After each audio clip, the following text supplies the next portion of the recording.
For our third reading, we move to John chapter 15, verses 1 through 8. I am skipping ahead in John by a full 7 weeks this morning because the imagery is just too good and too perfect to wait. And I want to leap into John 15 today while we're all still at home, still all on our little screens and our little boxes, still in the pandemic bubbles where we have sheltered for over 12 months. Because I feel like I have something to say today that needs to be said barefoot in my living room right here. John 15, verses 1 through 8. I am the true vine, and my Father is the gardener. He cuts off every branch in me that bears no fruit, while every branch that does bear fruit, he prunes so that it will be even more fruitful. You are already clean because of the word I have spoken to you. Remain in me as I also remain in you. No branch can bear fruit by itself. It must remain on the vine. Neither can you bear fruit unless you remain in me. I am the vine. You are the branches. If you remain in me and I in you, you will bear much fruit. Apart from me, you can do nothing. If you do not remain in me, you are like a branch that is thrown away and withers.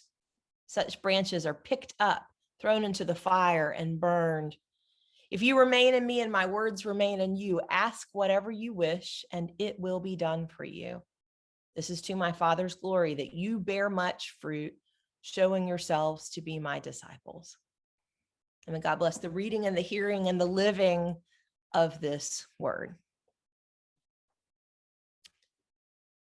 So what I'm going to share is not quite stream of consciousness, but has come out of notes on scraps of paper over many days and thinking through what is the word that I have as I move from these 53 weeks at home back into some semblance of normalcy, returning to our building. I hope that even if you are not a regular part of our church community, you will hear some questions at the very least, asking, how might I live intentionally and purposefully as we shift from this pandemic year into whatever a post-pandemic normal will look like? I have loved it here in this bubble. I know I am fortunate in that. Nathan and I will mark 20 years of marriage in just 2.5 weeks. We haven't spent this kind of time together really ever, even in our youngest dating days. We had to leave at some point to go to job somewhere in some place. Our son turned 15 this past week, and we celebrated in the park with friends yesterday. Our daughter turned 12 in January, and we marked her birthday in the same way. It's a new normal, but it's not altogether the worst normal for my little family. And I recognize not everyone has had the experience we've had, so I'm fully aware of the privilege in every single word I'm saying. It's been good. One of the things we did during the year at home together was watch all of the Marvel movies, from Captain America to Spider-Man Far From Home to WandaVision to this weekend's premiere of The Falcon and the Winter Soldier. Mostly, I want you to know how thorough our deep dive into the Marvel comic universe has been, because I never thought I would do it. And without nerding out or going into great detail, I'll just say one of the themes among many is this moment where the antagonist makes 50% of the universe disappear with a single snap. He has these stones, he has a special glove, it's really complicated, he's big, it's cool, but he snaps and 50% of Earth and everywhere else just crumbles into dust and vanishes. The good guys rally, they come up with a plan. It involves some kind of quantum wormhole transport thing. It's not really important, but they're able to snap again and bring everyone else back. So this second snap happens, but it's 5 years later. And even though they can somehow time travel, they also can't undo the passage of those 5 years. So everyone who returns to a world that has changed without them, returns to a world that has grieved their loss. They refer to this time of returning as the blip. I feel like we are emerging from a blip here. Everyone's experience has been different, and someday we'll look back on this time and refer to it succinctly as the pandemic year. And those words won't at all capture who was lost and what was lost, what changed forever, and the beautiful parts that were actually really good. The blip happened. And now half of us are planning to show up in the fellowship hall next week, while half of us remain in these little boxes on our Zoom channel. Things are changing again. I've been teasing out this transition over the past couple of weeks in our worship space. There are parts of the old life I don't miss, and parts that I likely will not welcome back. Working from home has been really good for me. I'm often far more productive in writing and even in meetings when I'm at home than in most any other place. We've all figured out that cutting out transit time of meetings has also left more time for going on a walk, making another pot of coffee, strolling around and tending the garden for just a few minutes.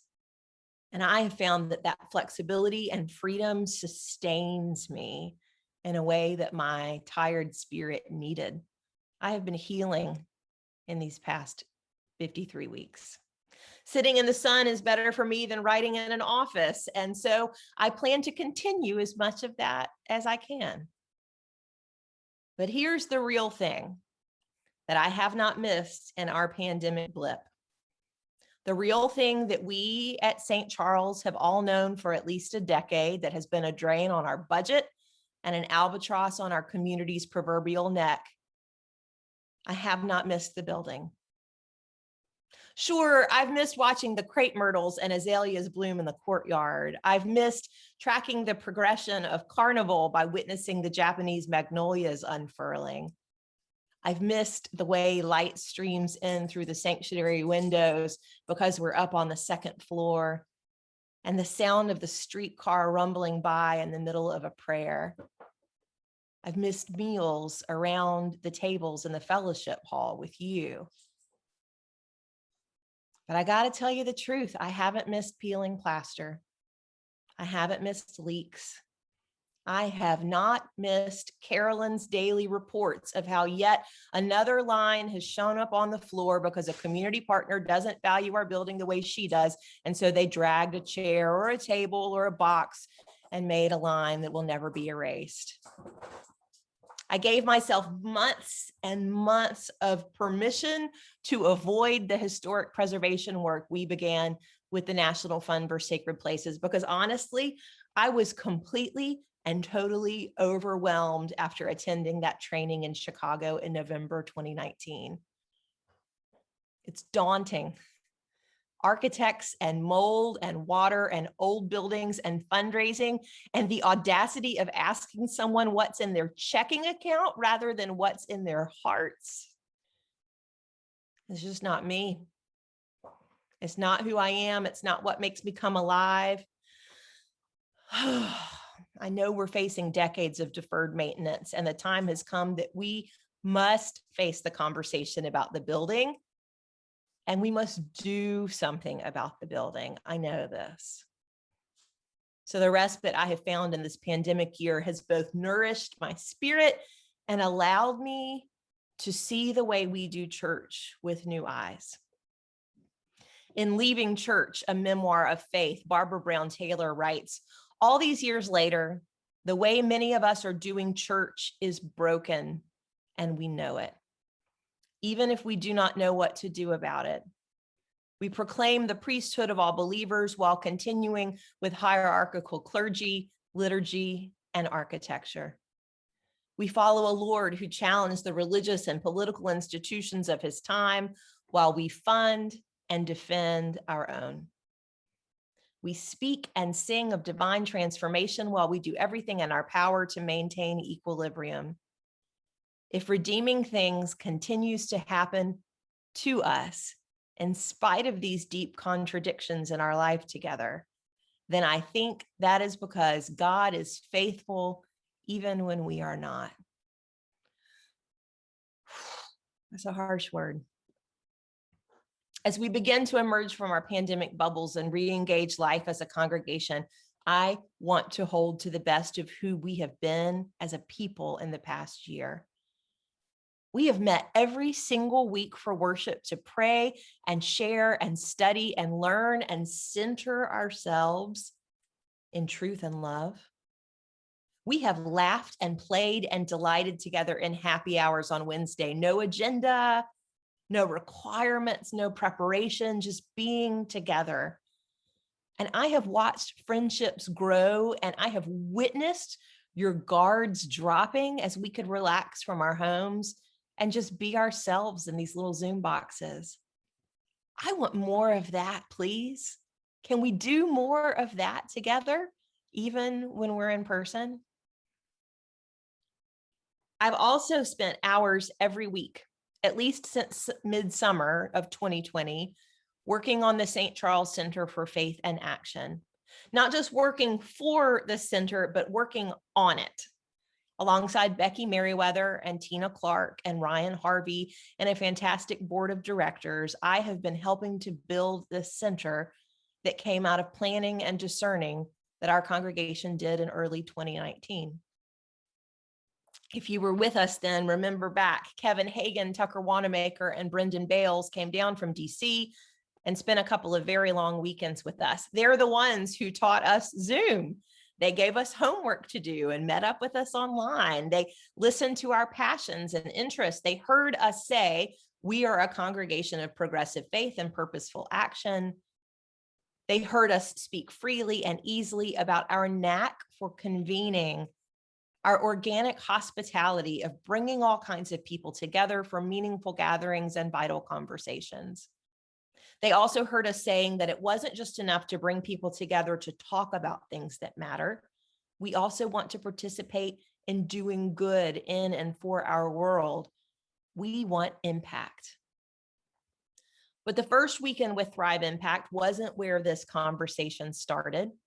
When I first came to St. Charles for my very, probably entirely too long interview with the Pastor Search Committee in June 2013, there was already conversation about what to do with the building.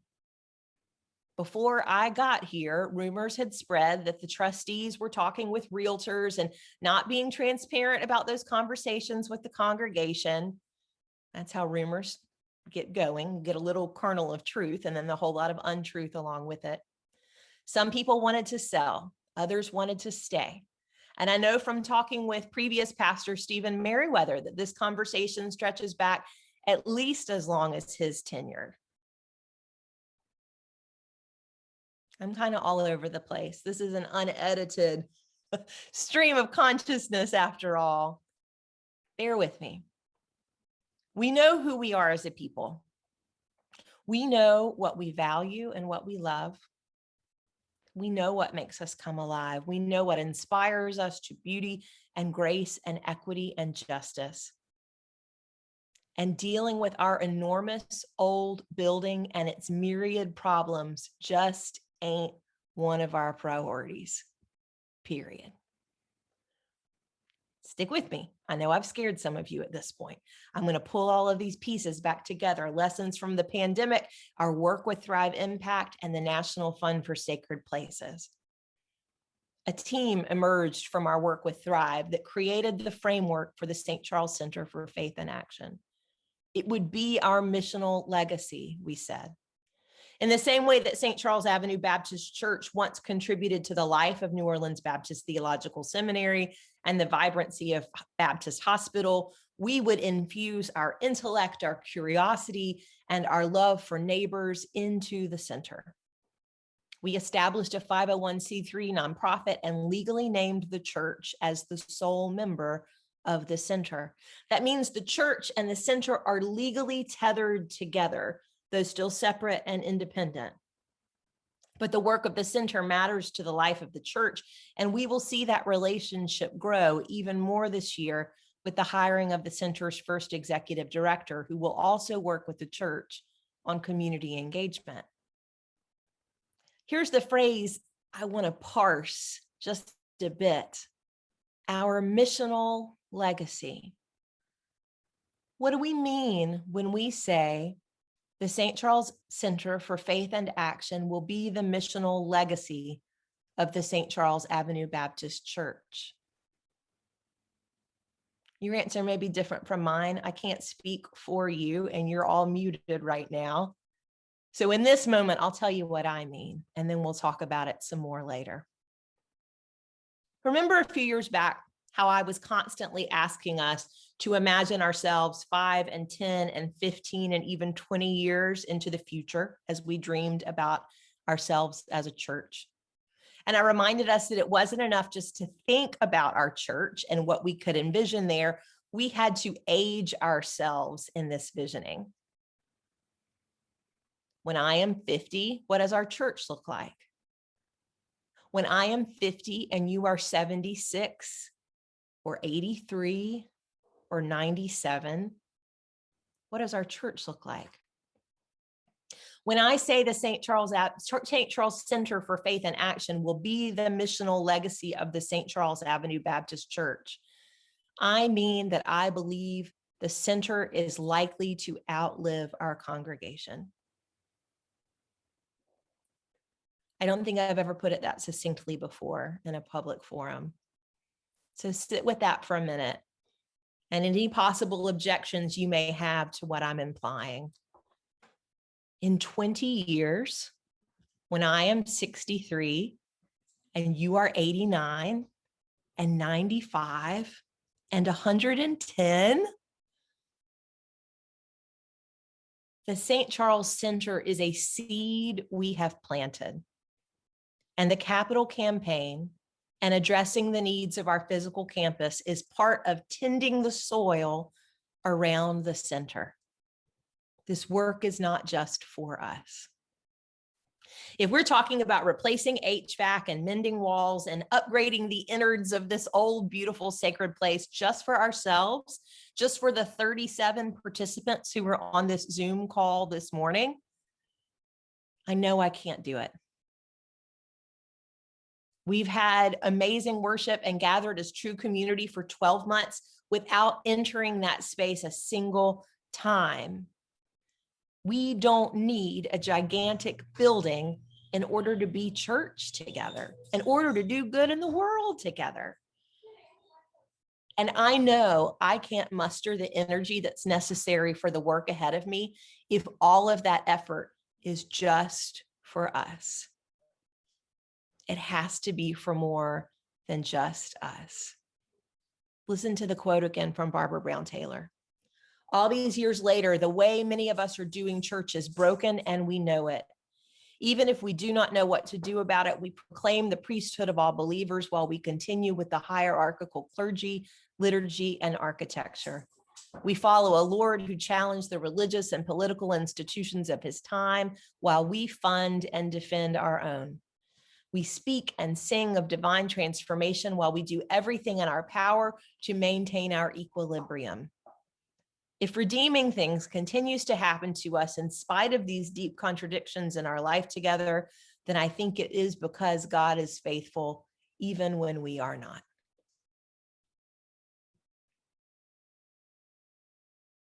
I want to look at this work that is before us, not as just part of my job, not as just something that I can do because I'm a hard worker or I like to win and succeed. I want to look at this work that's before us and ask, how is this work about divine transformation? How is this work about the redeeming of all things? How is this work even about challenging the religious and political institutions of our time? What if we look at this capital campaign as preparing our house and getting it in good order before we pass it along to our children? What if the St. Charles Center for Faith and Action continues to grow financially and in the breadth and scope of both support and impact and takes on all of the community partnerships that we have in the building, in addition to some new ones, in addition to new relationships the center is cultivating in the city and across the region and nation? What if the physical campus itself becomes a true center for faith and action with retreats, conferences, arts events, speaker series, cohorts of discernment and shared justice work. What if in 5 years or in 10 years, the St. Charles Avenue Baptist Church can continue to worship in that same space with the light streaming in through the windows and the streetcars rumbling by during a prayer? But the church is now one of those community partners, and the center is the one taking care of the HVAC and making sure the sound equipment works. What are we coming back to, friends? I don't want to go back into the church building after this pandemic blip and pretend that nothing happened. I don't want to move through a capital campaign and all of the work that it entails and pretend that the future of our church is numeric growth with dozens of young families joining and eventually needing to reclaim all of our Sunday school space across 45,000 square feet. Now, I certainly welcome being wrong about that. I would love to be wrong about that. But I've been here for 7.5 years at this point, and I'm paying attention to the data on Gen X and millennials and Gen Z increasingly naming themselves as done with religious life or identifying with no religious tradition.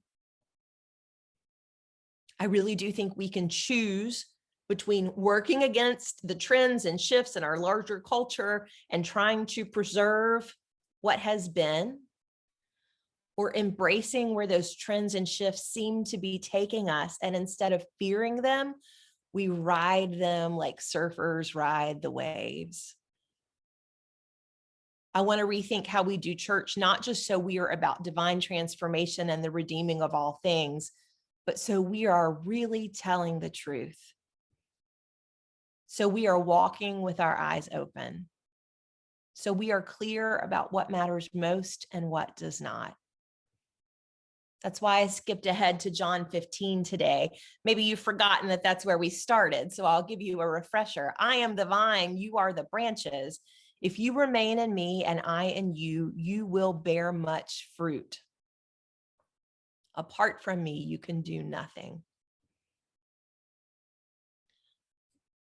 I love John because John plays in metaphors and particularly returns to these gardening metaphors over and over again. You know, I love it. You know, I'm going to be spending a lot of time in these metaphors in the weeks to come. Seeds and soil, vines and branches, pruning and tending, all the way to the garden of the resurrection, where the risen Lord himself is assumed to be a gardener. It's a beautiful day here. I'll spend my afternoon weeding and making space for the zinnias and rudbeckia and cosmos that Nathan has been growing in seed trays. We're waiting for the Lyastra to arrive before we determine where everything will go. The seeds we planted weeks ago, he planted weeks ago, have altogether disappeared now. They were submerged in soil, never to be seen again. Now, some of those seeds just stayed right there, and others split open in the warmth and moisture of that dark place. And by allowing themselves to be completely split open, new life has found its way up into the sunshine. That's the point of all that weeding and tending and pruning, to make space for life to reach out into the light and flourish. I can do the work of the capital campaign. I can do the work of needed restoration of our building. I can meet with funders to build out the center and donors to make possible the historic preservation of our 1925 structure and our campus that stretches from Audubon to Broadway. I can do all of those things with your complete partnership if we have an honest, passionate, shared vision about where all of this is taking us in the next 5 to 10 years. I'm not talking about new dreaming conversations. I'm talking about what I've just laid out. Circling and preserving what has been, or riding the waves into the future. I've said all along, we're not creating a museum to 20th century Protestant Christianity. That's not why we're willing to give of ourselves and do this kind of work. We believe that the efforts of the next year or two are efforts of planting seeds that will one day grow. We believe that the investment we are making in the St. Charles Center is tending a new vine that has emerged from our own, and it's growing towards the sun, and I can see it, and it's part of who we are. We understand that we are participating in something that will outlive most of us. We understand that we are holding a different kind of space through the center for our children and our grandchildren and our great-grandchildren, so that just like us, they might also learn to ask questions and seek justice and love neighbors and welcome all. That's what I'm returning to this week. And I invite you to think on these things with me. Let's talk and process today and in the days ahead and the weeks to come. Let's slowly and deliberately return to community life in person, one that is thoughtful, purposeful, about divine transformation, about the redeeming of all things, and most importantly, one that is rooted in the love of Jesus the Christ. Amen.